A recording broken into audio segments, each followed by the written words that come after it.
Hello friends, in this video I will show how to fix and resolve file system error -2147219195 in Windows 11. So search services and open services.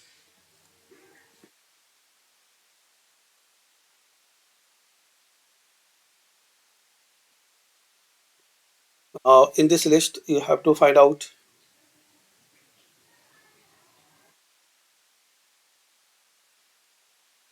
Windows License Manager Service.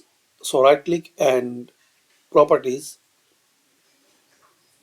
Now here select automatic, then apply and click on OK.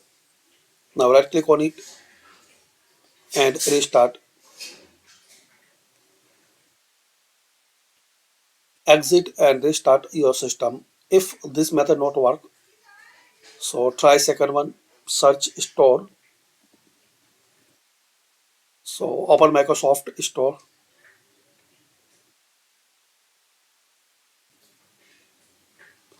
Now here click on library,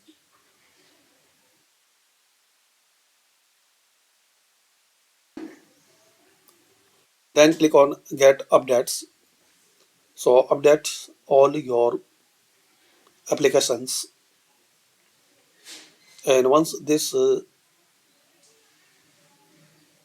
process is complete, and once this process will complete, exit and restart again. So hopefully guys, using this method you can fix and resolve this error. Thanks for watching. Comment this method work for you or not.